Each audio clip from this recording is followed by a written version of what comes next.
শান্তি কায়েমের চেষ্টা করেছে, জমিতে শান্তি কায়েম করতে পারেনি। নবীদের কাছে যখন কোরআন আসলো, শান্তি কায়েম করতে পারলো। স্বয়ং নবী 23 বছর ব্যর্থ হলো কোরআন না থাকার কারণে।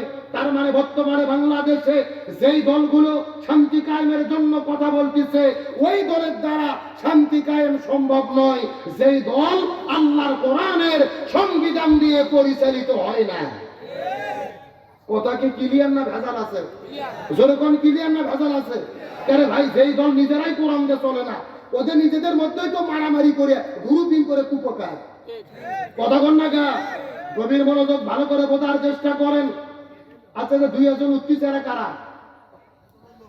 না না, মনে হচ্ছে কোরআনের আইনের কথাদের ভালো লাগতেছে না। হ্যাঁ, যদি কমিটির লোক হয় আর যদি পেশাব লাগে, পেশাব করে যদি জাগার মাল জাগাত ফেরত আসে, তাহলে মনে করবেন ঠিক আছে। আর যদি ফেরত না আসে, তাহলে মনে করবেন ভেজাল আছে। কথা কোন? গভীর মনোযোগ লক্ষ্য করুন। নামাজ, রোজা, হজ, যাকাত যেমন ফরজ, তেমনি রূপে প্রত্যেকটা মুসলমানের জন্য এই জমিনের ভেতরে কোরআন কায়েমের আন্দোলন করা তেমনি রূপে ফরজ। আল্লাহর কোরআন বলেন, ওয়াতাসিমু বিহাবলিল্লাহি জামিআ ওয়ালা তাফাররাকু। এই জমিনের ভিতরে দ্বীন কায়েমের আন্দোলন করো, আল্লাহর ঐক্যবদ্ধভাবে আঁকড়ে ধরো।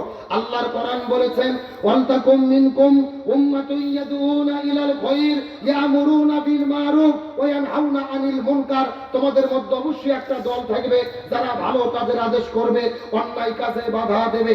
আল্লাহর কোরআন বলেছেন, আল্লাযীনা ইম্মাক্কান্নাহুম ফিল আরদি আকামুস সালাত ওয়া আতাউজ যাকাত ওয়া আমারু বিল মারুফ ওয়া নাহাউ আনিল মুনকার। মুসলমান কোন দল যদি ক্ষমতায় যায়, 4টে কর্মসূচি বাস্তবায়ন করবে। 1 নম্বর নামাজ বাধ্যতামূলক করবে, 2 নম্বর যাকাত ভিত্তিক অর্থনীতি কায়েম করবে, 3 নম্বর ভালো কাজ চালু করবে, 4 নম্বর মন্দ কাজ বন্ধ করবে। ক্ষমতায় যাওয়ার পরে এই 4 কর্মসূচি বাস্তবায়নের জন্য যারা ঘোষণা দেবে, ইমানদার মুসলমান হিসেবে তাদের পক্ষেই আমাদের থাকতে হবে। বক্তব্য কি আব্দুল সালাম যুক্তিবাদী না আল্লাহ? আরো ধরে বলেন কার? তারা চিৎকার করে বলেন, শান্তির জন্য কি লাগবে? আরো ধরে বলেন। এই জন্য আল্লাহ সুবহানাহু ওয়া তাআলা বলেন, ওয়ামান আরাদা আন যিকরি ফাইন্না লাহু মাঈশাতান দাওকা ওয়া নাহশুরুহু ইয়াওমাল কিয়ামাতি আ'মা। আল্লাহু আকবার।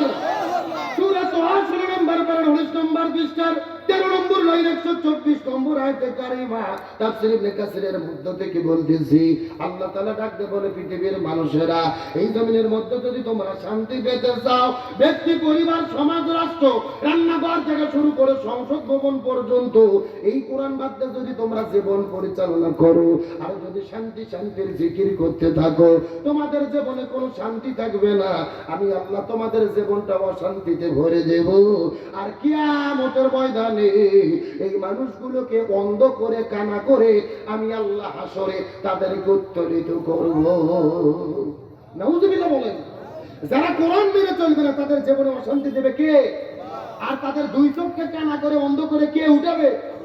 এই জন্য শান্তির জন্য কি লাগবে? এই জন্য আল্লাহর কোরআন বলেন, ফামান তাবিয়া হুদায়া ফালা খাউফুন আলাইহিম ওয়ালা হুম ইয়াহজানুন। লক্ষ্য করুন, এই যে আপনারা এখানে রেখে দিয়েছেন আব্দুল সালাম যুক্তিবাদী। আমি যুক্তিতে কিছু কথা আপনাদেরকে বুঝাই।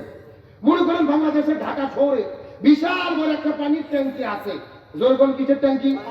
ওই ট্যাঙ্কির মধ্যে থেকে পাইপ দিয়ে দিয়ে বাংলাদেশের 64টা জেলায় পানি সাপ্লাই দেওয়া হয়।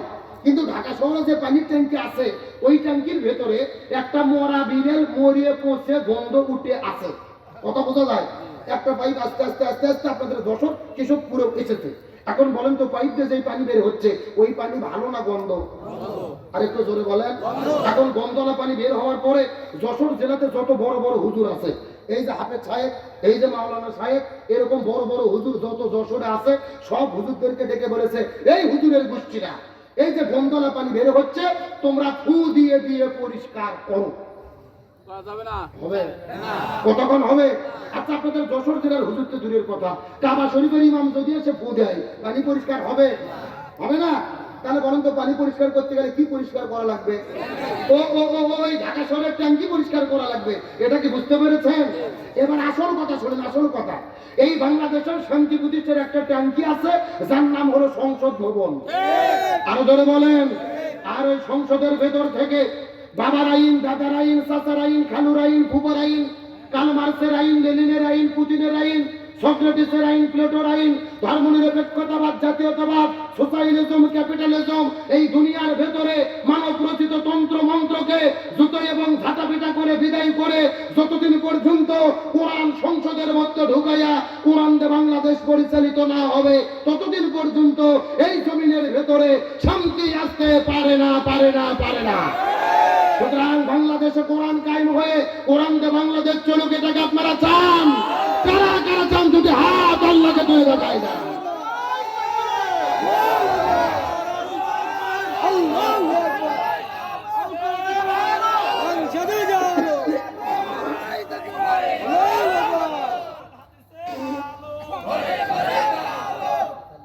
একেবারে সোজা কথা, জমিন যার, আইন চলবে তার।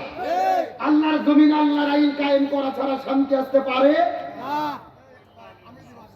এখন আসেন আমার দিকে লক্ষ্য করেন, গভীর মনোযোগ। আল্লাহ আমাদেরকে সৃষ্টি করেছেন, আল্লাহর একটা লক্ষ্য উদ্দেশ্য আছে না নাই? আরো ধরে বলেন। আল্লাহর কোরআন বলেছেন, ওমা খলাকতুল জিন্না ওয়াল ইনসা ইল্লা লিয়াবুদুন, আমি মানুষ এবং জিনকে সৃষ্টি করেছি আমার ইবাদত করার জন্য। সুবহানাল্লাহ বলেন। আমি আর মাত্র কয়েক মিনিট আপনাদের মধ্যে কথা বলবো।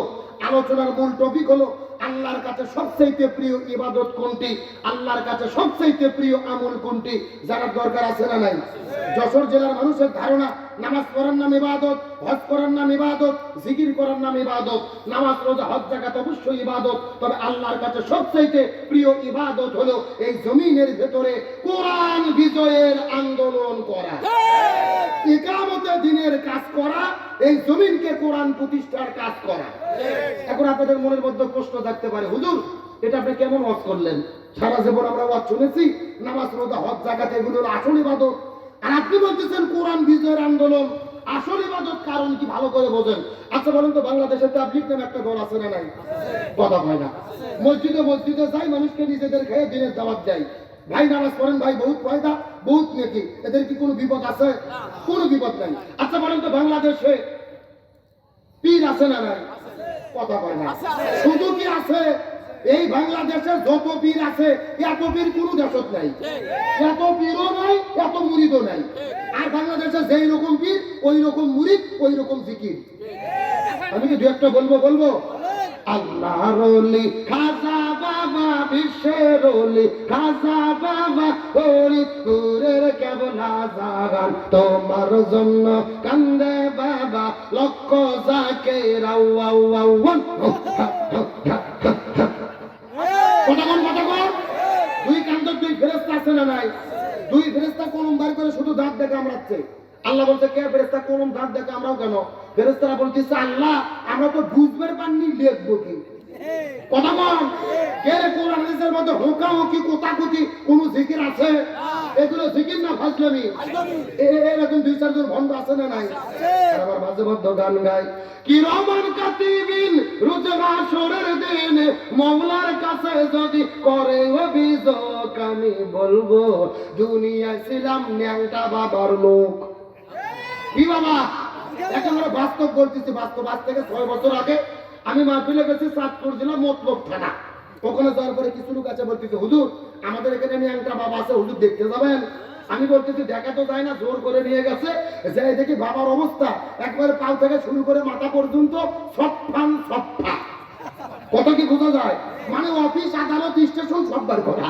আমি তখন দেখে বলতেছি নাউজুবিল্লাহ। সাথে সাথে একটা মুরিদ বলতেছে, নাউজুবিল্লাহ বলবেন না হুজুর, বাবার ভেতরে মাল আছে হুজুর। কি আছে? আমি বললাম, কে রে পাগলা, মাল যাচ্ছ, মাল তো দেখাই যাচ্ছে। ও মাল তো সবার মধ্যে আছে, নতুন কাছে ওটা দেখা। কথা বল ঠিক কিনা? আমার তো মনে বলে এই সমস্ত ভণ্ডদেরকে জুতো পিটা করে দেখ ছাড়া করা দরকার। তবে আসেন আসল কথা বলি, এইরকম ভণ্ডামি যারা বাংলাদেশে করতেছে, সত্য করে বলেন তো দেখি, এদের কি কোনো বিপদ বাংলাদেশে আছে? আচ্ছা বলেন তো, বাংলাদেশে নামাজ পড়লে কি বিপদ হয়? হজ করলে বিপদ হয়? যাকাত দিলে বিপদ হয়? জিকির করলে বিপদ হয়? একটা মাত্র ইবাদত বাংলাদেশে করলে বিপদ হয়। আপনারা কি গবেষণা করে বলতে পারবেন ওই ইবাদতের নাম কি? গভীর মনোযোগ, ভালো করে বোঝার চেষ্টা করেন। বাংলাদেশে নামাজ পড়লে বিপদ হয় না, হজ করলে বিপদ হয় না, যাকাত দিলে বিপদ হয় না, জিকির করলে বিপদ হয় না। এই দেশের ভেতরে তারাই বিপদের মধ্যে পড়েছে যারা জমিনের ভেতরে কোরআন বিজয়ের আন্দোলন করেছে। আর এই জন্যই আল্লাহর কাছে সবচাইতে প্রিয় কোরআন বিজয়ের আন্দোলন করে। তার কারণ অন্যান্য ইবাদতে বিপদও নাই, পেলাও নাই। আর এই ইবাদত করতে গেলে বিপদ আছে, পেলা আছে, জেল আছে, ফাঁসির দড়ি আছে। ভালো করে বোঝেন, আমাদের নবীজি রমজান মাসে 16 দিন রোজা রেখেছে। জোরে বলেন কয়দিন?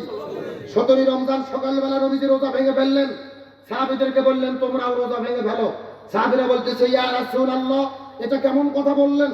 আপনি না 3 দিন আগে ওয়াজ করেছেন একটা রোজার এত দাম, ইচ্ছা করে যদি কেউ একটা রোজা ছেড়ে দেয় লাগাতার 60টা রোজা রাখতে হবে, আবার যদি একটা রোজা ছেড়ে দেয় আবার লাগাতার 60টা রোজা রাখতে হবে, আপনি কেন রোজা ছাড়তে বললেন? রাসূল বলতেছে বেশি বোঝার চেষ্টা করো না।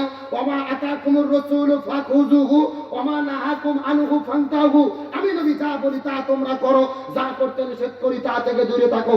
আবু জেহেল মদিনে আক্রমণ করেছে, আর বসে থাকা যাবে না। এখন আবু জেহেলের মোকাবেলা করতে হবে। আল্লাহু আকবার বলেন। তার মানে বোঝা গেল রোজা রাখা ইবাদত, তবে রোজার চাইতেও দামি ইবাদত হলো এই জমিনের ভেতরে কোরআন বিজয়ের আন্দোলন করা। গভীর মনোযোগ, ভালো করে লক্ষ্য করে বোঝার চেষ্টা করেন। এই যে 60 বছর ধরে আপনারা রোজা রাখেন, প্রতি বছর 1 মাস রোজা রাখেন। আল্লাহ রোজা রাখতে বলছে একবার। জোরে বলেন কয়বার? আল্লাহ একবার বলছে কুতিবা আলাইকুমুস সিয়াম, রমজানের রোজা ফরজ, তোমরা রোজা রাখো। কিন্তু সূরার নাম সূরা বাকারা, একই সূরার ভেতরে আল্লাহ একই কায়দায় 3টা বিধান নাযিল করেছে। 1 নম্বর কুতিবা আলাইকুমুস সিয়াম, রোজা ফরজ করলাম, রোজা রাখো। 2 নম্বর কুতিবা আলাইকুমুল কিতাল, লড়াই সংগ্রাম ফরজ করেছি, দিন কায়েমের আন্দোলন ফরজ করেছি, জালেমের জুলুমের মোকাবেলা করো, জমিনে দিন কায়েমের আন্দোলন করো। 3 নম্বর কুতিবা আলাইকুমুল কিসাস, হাতের পরিবর্তে হাত, পায়ের পরিবর্তে পা, চোখের পরিবর্তে চোখ, কোরআনের বিচার ব্যবস্থা তোমরা কায়েম করো। কার কথা? আল্লাহ একই সূরাতে 3টে বিধান নাযিল করলো। একবার আল্লাহ বলল রোজা রাখো, 60 বছর ধরে রোজা রাখি। ওই রোজাদারের কাছে আমরা যদি ওয়াজ করি কুতিবা আলাইকুমুস সিয়াম তো মানেন, কুতিবা আলাইকুমুল কিতাল একটু লড়াই সংগ্রাম জিহাদও করেন, তখনই কিছু রোজাদারের শরীরে অ্যালার্জি চুলকুনি শুরু হয়। কথা বল, কথা বল। তার মানে ওদের কাছে রোজা ভালো লাগে, ইফতার ভালো লাগে, কুরমা খেজুর ভালো লাগে, মরিয়ম আজওয়া জমজমের পানি ভালো লাগে, দিন কায়েমের আন্দোলন ভালো লাগে না। শরীর মনোযোগ লক্ষ্য করুন। আমাদের নবীজি 17 রমজান বদরের যুদ্ধে রোজা ভেঙে দিন কায়েমের জন্য লড়াই সংগ্রাম করেছে। আজকে তামাম পৃথিবীর 200 কোটি মুসলমান রমজানের বদরের শিক্ষা নিয়ে যদি আমরা রোজা ভেঙে ওই ফিলিস্তিনের গাজার মুসলমানদেরকে হত্যা করে বিদায় করা হচ্ছে, আমরা ঈদ করেছি, তাদের কাছে ঈদ পৌঁছেনি। আমরা নতুন জামা কিনেছি, তারা জামা কিনতে পারেনি।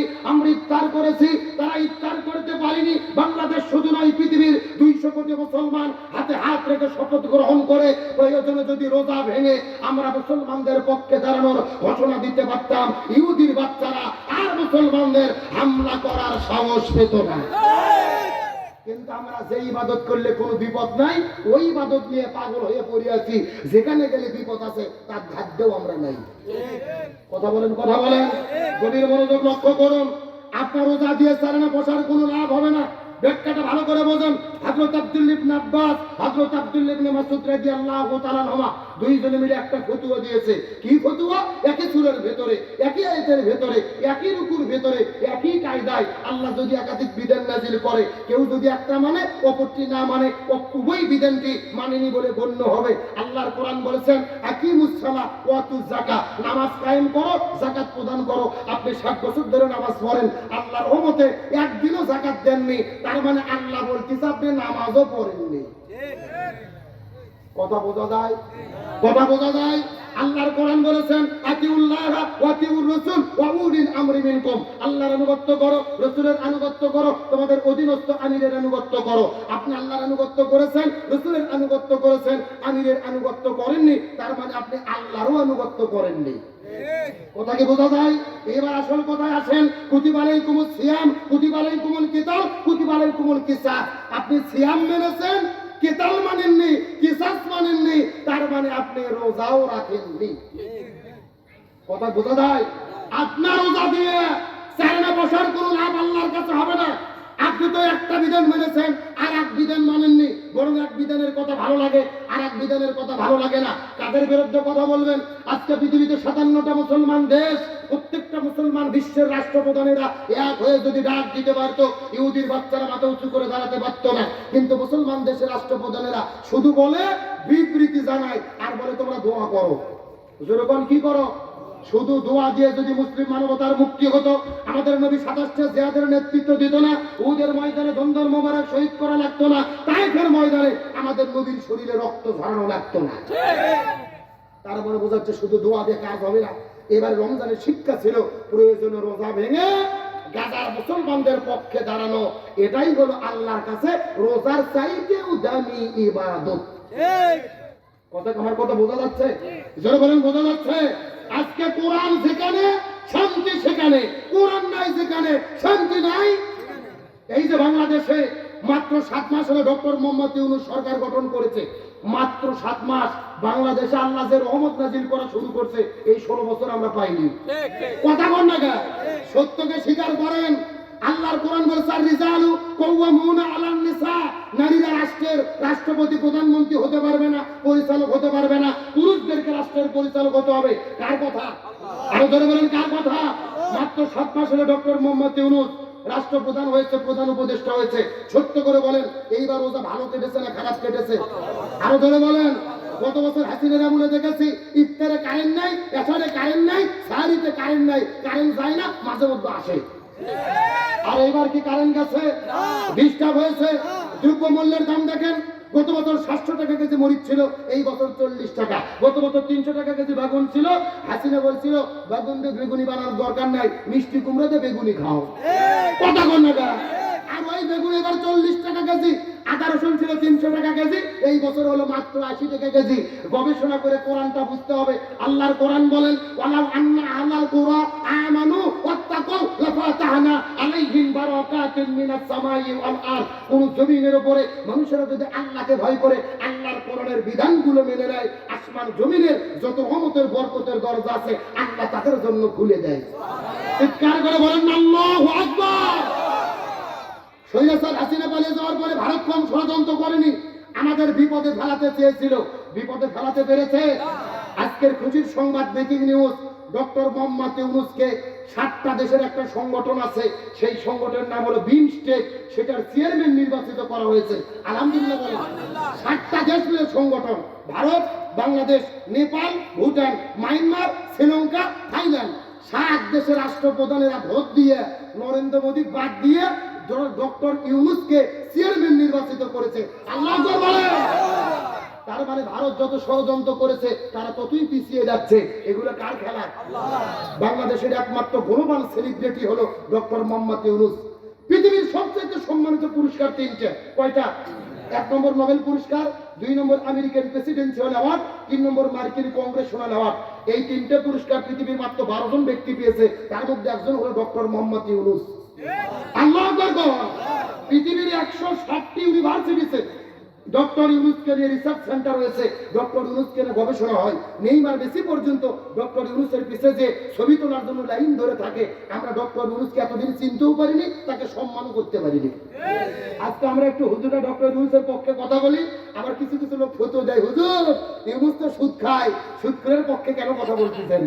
মানে ওরা এমন ভাবে ফতোয়া দেয়, ডক্টর ইউনূস সুদ খায় আর হাসিনা মধু খেত। এ কথা বল না, মনে হচ্ছে ডক্টর ইউনূস সুদ খায়নি, জাকাত দিয়ে দেশ চালাচ্ছে, এর ও সুদ খায়নি। ভালো করে বুঝবেন, বাংলাদেশ চলেই সুদের অর্থনীতি। আজকে যদি জামাত ক্ষমতায় যায়, জামাতও সুদ দিয়ে দেশ চালাবে। সুদ বন্ধ হবে কখন? জামাত ইসলাম যখন 151টা সিট পেয়ে সংসদে পাস করবে, আজ থেকে সুদ বন্ধ, জাকাত ভিত্তিক অর্থনীতি কায়েম হলো, তখন সুদ বন্ধ হবে।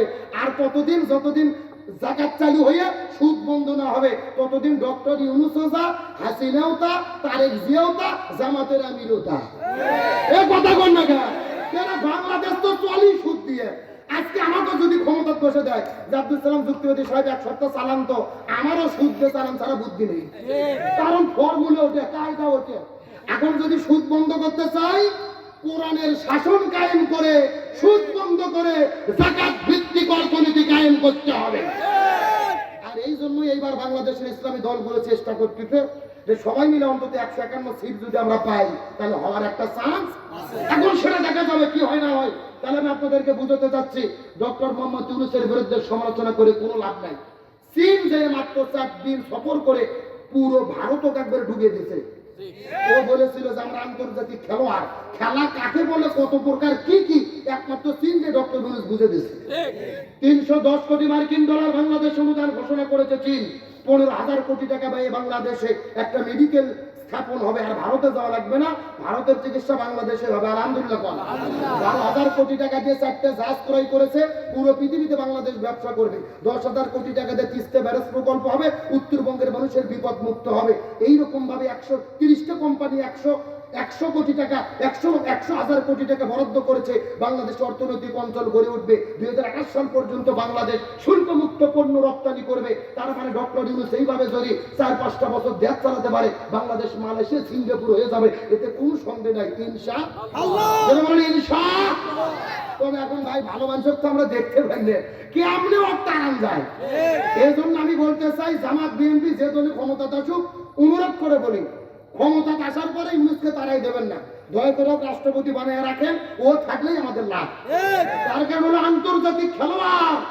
যেই ভারত আমাদের বিরুদ্ধে লেগে বাংলাদেশের মুসলমানদের জঙ্গি প্রমাণ করতে চেষ্টা করেছিল, ওই ভারতের রকে আমেরিকাতে নিষিদ্ধ করা হচ্ছে। আল্লাহু আকবার। আল্লাহর কোরআন বলেন, আল্লাহু খায়রুল মাকিরিন। তারাও ষড়যন্ত্র করে, আল্লাহ কৌশল অবলম্বন করে। কার কৌশল বিজয় হয়? হাসিনা বলে যাওয়ার পরে ভারত প্রথমে বলেছিল বাংলাদেশে পিএস দেবো না, আলু দেবো না, না খাওয়াইয়া মারবো। আমরা বলছিলাম তোদের পিএস আলু আমরা খাবো না। 15 দিনে 1 মাস ওদের পিএস আলু টাকা দিয়ে কিনে নি। এখন ভারতের পিএস হলো 1.5 টাকা কেজি, আলু হলো 2 টাকা কেজি। ভারতের কৃষকেরা পিএস আর আলু রাস্তা ফেলে দিয়ে নরেন্দ্র মোদীর বিরুদ্ধে আন্দোলন করে ঘোষণা দিচ্ছে, মোদি হটাও, দেশ বাঁচাও, মোদি দাদা সিটিং বাস। আল্লাহু আকবার। ওরা আমাদের বিপদে ফেলাতে গিয়ে নিজেরাই বিপদে পড়েছে। আমাদের দেশে একটা কথা আছে ভাই, অন্যের জন্য গর্ত খুললে ওই গর্তে নিজেকে। ভারত আমাদের বিরুদ্ধে যত ষড়যন্ত্র করেছে, প্রত্যেকটা ভাবে তারা নিজেরাই পড়ে গেছে। আজকে হাসিনাকে বাঁচাতে গিয়ে নরেন্দ্র মোদীর গদি নিয়ে টানাটানি শুরু হয়ে গেছে। আল্লাহর রহমতে কিছুদিনের মধ্যে মোদীকেও সত্যি হবে। তবে আজকে আমরা পরিষ্কার করে এই প্রোগ্রাম থেকে বলতে চাই, এই বাংলাদেশে ভারত ষড়যন্ত্র করে তারাকাটার ব্যারিকেডে হামলা করে, গুলি করে, মুসলমানদের হত্যা করে। আমাদের প্রিয় ভাই আবু সাইদ, শহীদ আবু সাইদ রংপুরের চত্র দাঁড়িয়ে চিৎকার করে বুকের বোতাম খুলে দিয়ে বলেছিলেন, আমার মনে দারুণ ঝড়, বুক পেতেছি, গুলি কর। একে 4টা গুলি খেয়ে শহীদ হয়ে পড়ে গেছেন। মুগ্ধ ভাই পানি বিতরণ করতে গেছে, গুলি করে শহীদ করে দিয়েছেন। 1800 ছাত্র জনতাকে গুলি করে হত্যা করা হয়েছে। আমরা প্রয়োজনে বাংলাদেশের 18 কোটি জনগণ আবার যদি ভারত ষড়যন্ত্র করে এই দেশটাকে দখল করতে চাই, তার কাটারে ব্যারিকেডে হামলা করতে চাই, 18 কোটি মুসলমান প্রয়োজনে বুকের বোতাম খুলে দিয়ে আবার তার কাটার বেড়ার কাছে গিয়ে আমরা জীবন দিতে প্রস্তুত হয়ে যাব। তবে আমার দেশের স্বাধীনতা, সার্বভৌমত্ব 1 ইঞ্চি মাটি নিয়ে ওই ভারতের দাদাবাবুদেরকে আমরা সিনেমিনি খেলতে দেব না, দেব না, দেব না। কারা কারা যে দুটি হাত আল্লাহকে ধরে রাখা।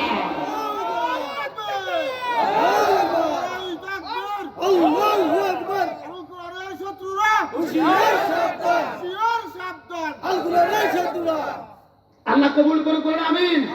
আমরা পরিষ্কার করে বলি, 24 আমরা দেশ নতুন করে স্বাধীন করেছি, ওই ভারতের কোনো তাবেদারি আর চলবে না। বরং যারাই ভারতের পক্ষে দালালি করবে, আমরা তাদেরকে বয়কট করতে বাধ্য হব। আজকে গতকালকে রিপোর্ট দেখলাম, ভারত বাংলাদেশের মানুষকে ভারতে ঢুকতে দিচ্ছে না। এক ঈদের ভেতরে ভারতের ব্যবসায়ীদের লস হয়েছে 3000 কোটি টাকা। সুবহানাল্লাহ। মানে আমার দেশ ভারতে যে মার্কেট করে, বাজার করে, আমরা যাচ্ছি না, ওদের লাল বাতি ধুতি করে ঘুরছে রাস্তা দিয়ে। ৩,০০০ কোটি টাকা লস হয়েছে, ব্যবসায়ীরা সরকারের বিরুদ্ধে নেমেছে। এটা আমাদেরই ভালো হয়েছে, দেশের টাকা দেশেই আছে। আমরা বাংলাদেশের কাপড় দিয়ে ঈদ করবো, ওই দাতা ধুতিদের কাপড় আমাদের লাগবে না। আমরা স্বাবলম্বী হতে চাই, ইনশাল্লাহ বলেন। আসেন, সময় কম, আপনাদের কষ্ট দেবে না। গভীর রাত, প্রচন্ড গরম, মূল কথার দিকে চলে যায়। তাহলে আল্লাহর কাছে সবচাইতে প্রিয় কি বিজয়ের আন্দোলন করা? আরো জোরে বলেন, কি বিজয়ের আন্দোলন করা? আমার নবীজির একজন সাহাবী ছিলেন, যার নাম হলেন হযরত হানজালা রাদিয়াল্লাহু তাআলা। চিৎকার করে বলেন, নাম কি? আমার বন্ধুগণ, মুসলমান ভাইরা, গভীর মনোযোগ। কোনো দিকে নজর নেই, কোনো দিকে তাকাতাকি নাই। ছোট্ট করে একটা দৃষ্টান্ত দেওয়ার পরে আপনাদের মধ্য থেকে বিদায় নিয়ে চলে যাওয়ার চেষ্টা করব। নবীজির চাচা হযরত হানজালা রাদিয়াল্লাহু তাআলা নতুন বিবাহ করার পরে ওই বউটাকে নিয়ে বাসর করে গেছে। ওই বাসর করে যাওয়ার পরে যখন স্ত্রীর সঙ্গে প্রেম ভালোবাসা মহব্বত চলতেছিল, এমন সময় গভীর রজনীতে ওই মদিনার গলির মধ্য থেকে কে যেন চিৎকার করে ডেকে বলে, কুতিলা মুহাম্মদ, কুতিলা মুহাম্মদ। মুসলমানদের নবী জমিন থেকে বিদায় নিয়ে চলে গেছে। যুদ্ধ শুরু হয়ে গেল, মুসলমানদের নবী উহুদের প্রান্তরে বিদায় নিয়ে চলে গেছে।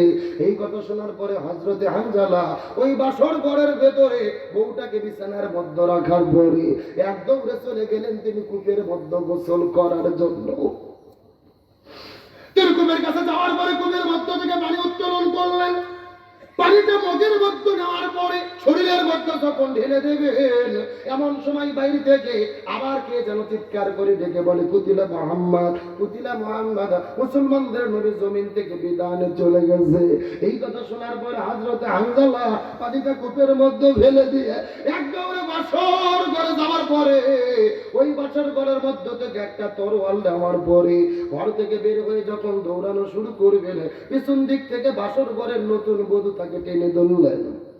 দেখে রাখতে বলে, হে প্রাণের স্বামী, আপনি কোথায় জানতে চাই? অযথা হানজালা কান্না করে করে ডাকতে বলে, বিবি তুমি টেনশন করো না, আমার জন্য দোয়া করে দাও, আর বাসর ঘরের মধ্যে থাকা যাবে না। উহুদের প্রান্তরে যুদ্ধ শুরু হয়ে গেল, মুসলমানদের নবীকে তারা হত্যা করে ফেলবে। নবী যদি বিদায় নিয়ে চলে যায়, এই জীবনটা রেখে কি হবে? আমি আর দেরি করতে পারবো না, উহুদের প্রান্তরে দৌড়ে চলে যেতে হবে। বিবি ডাকতে বলে, স্বামী গো, আপনি তো জিহাদের ময়দানে চলে যাবেন, এই জায়গার মধ্যে তো আমার কোনো আপত্তি নেই, কিন্তু তো আপনার ফরজ গোসল বাকি আছে। আপনি গোসল বাকি রেখে অপবিত্র শরীর নিয়ে কেমন করে যুদ্ধের ময়দানে চলে যাবে?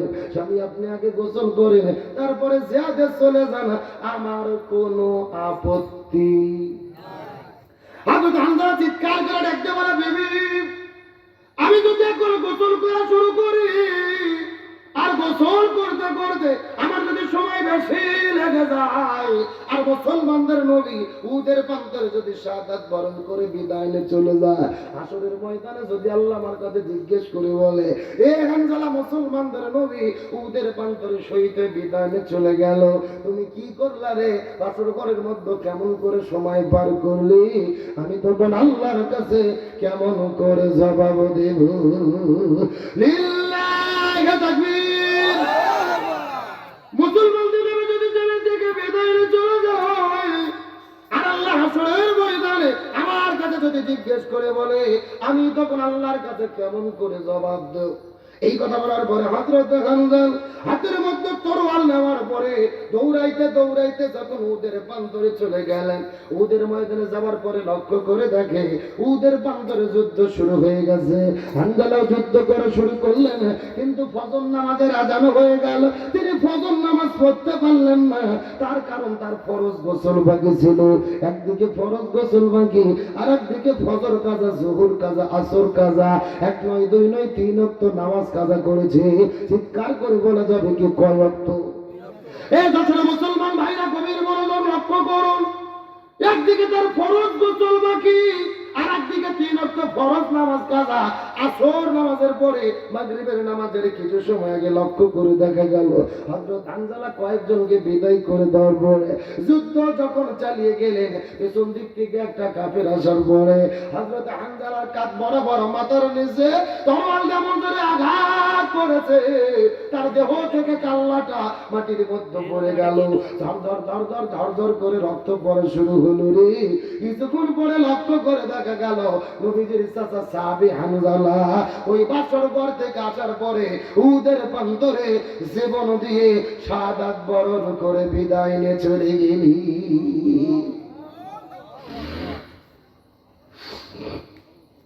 এত ছিল মুসলমান গভীর মনোযোগ। উহুদের প্রান্তরে শুধু হানজালা নয়, নবীজির ৭০ জন সাহাবী উহুদের প্রান্তরে শাহাদাত বরণ করে বিদায় নিয়ে চলে গেছে।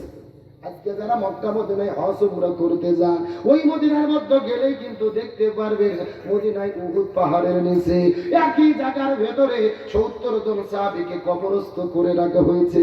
একই জায়গার মধ্যে পাশের দিয়ে চতুর্দিক দিয়ে ঘেরাও করে রাখা হয়েছে।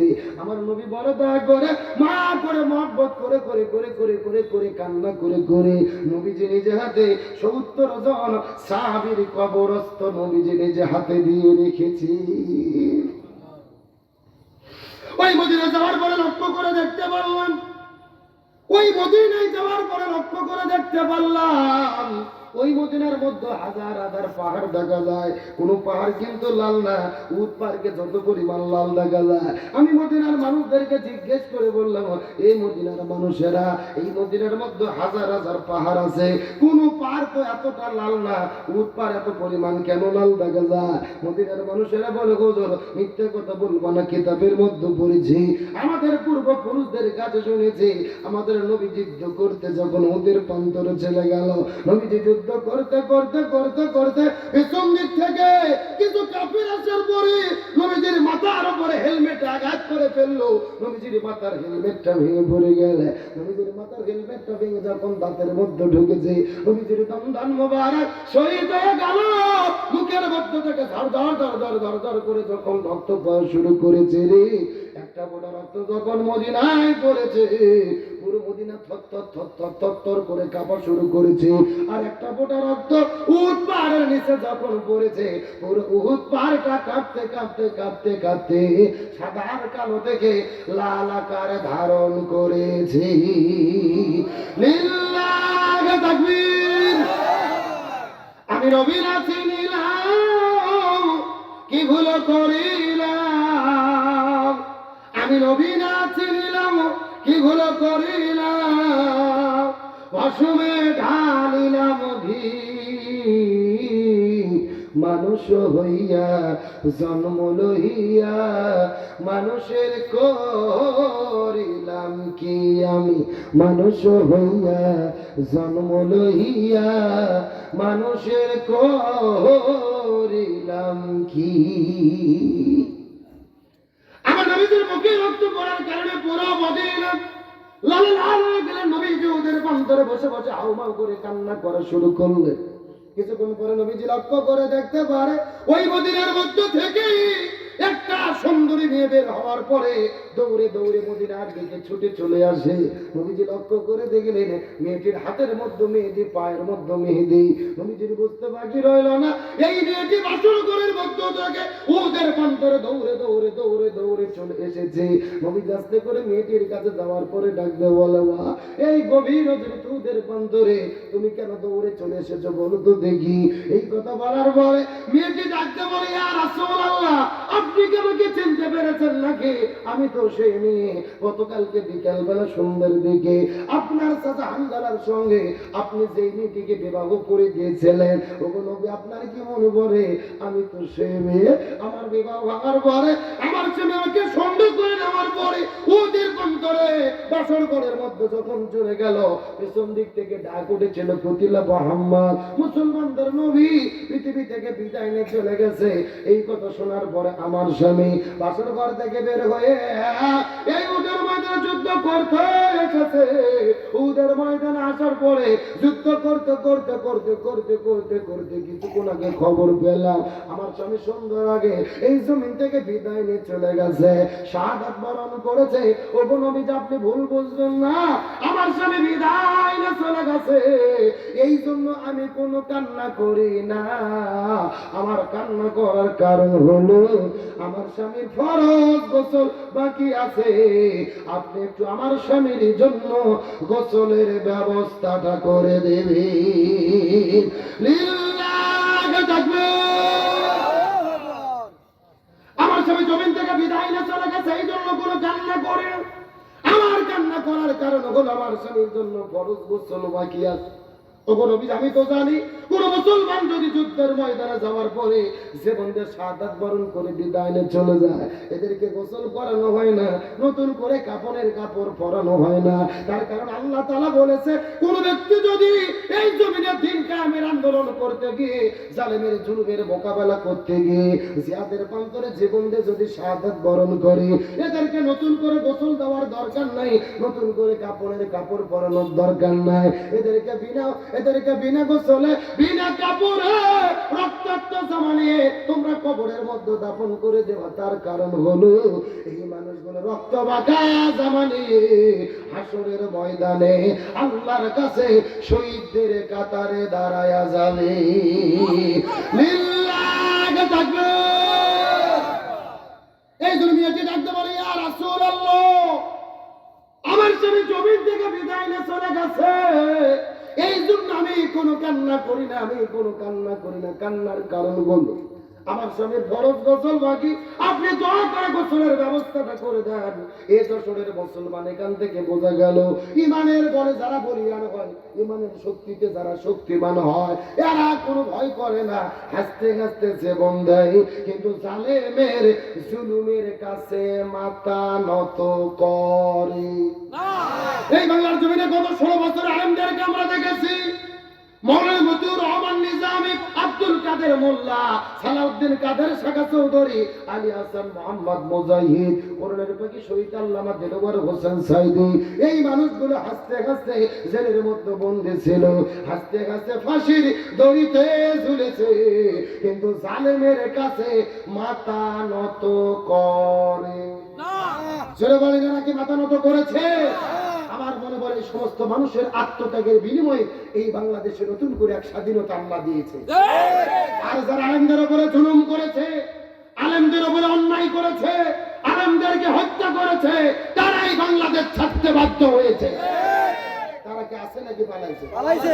আর ধরে বলেন না, কোথায় আওয়ামী লীগ, কোথায় কাদের কাকা, কোথায় গেল ওই জালেমের গরম গরম কথা? বলেন, কোথায় আওয়ামী লীগ, কোথায় কাদের কাকা, কোথায় গেল ওই জালেমের গরম গরম কথা? খেলা হবে, খেলা হবে, খেলা হবে, খেলা হবে, খেলা হবে, বইলা কাকা গেল পালাইয়া। কতক্ষণ আগে ডাইরেক্ট গেছিল খেলা হবে, কিন্তু আসল খেলা যখন শুরু হলো খুঁজে পাওয়া গেল, তার মানে বোঝা যাচ্ছে তারা আসল খেলার খেলোয়াড় না, তারা হলো চুরি করে গোল দেওয়ার খেলোয়াড়।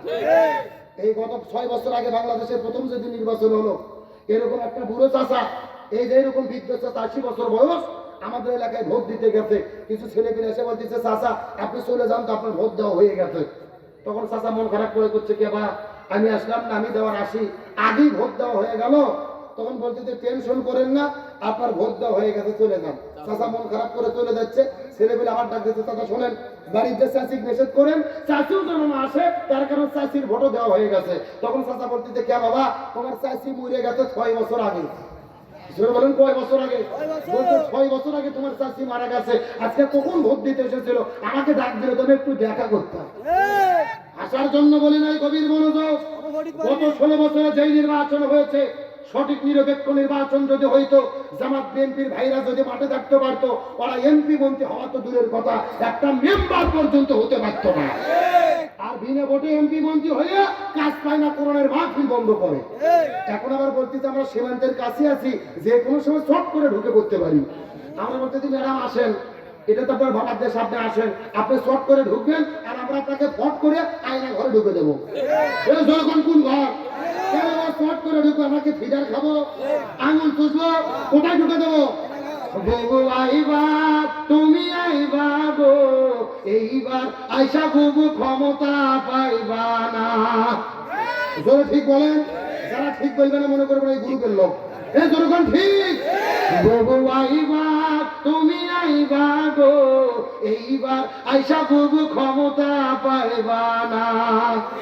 খোঁজ নেই বুবু কাদের সাদের কাকার অবস্থা খারাপ দরবেশ বাবার হারুন আঙ্কেল এখন সামনেও আসে না নেতা কর্মী সব জেলের ভেতর বুবু আছে ঘরের উপর কখন জানি আসে গ্রেফতারি পরোয়ানা বুবু আইবা তুমি আইবা গো এইবার আইসা বুবু ক্ষমতা পাইবা না বয়স তোমার 80 বছর ডাকছে বুবু তোমায় কবর দাফন হবে কোথায় সেইটা ভাবলা না বুবু আইবা তুমি আইবা গো এইবার আইসা বুবু দিয়ার পাইবা না কথা বলেন ঠিক কিনা আল্লাহর কোরআন বলছেন কুতিবা আলাইকুমুল কিসাস জীবনের পরিবর্তে জীবন হাতের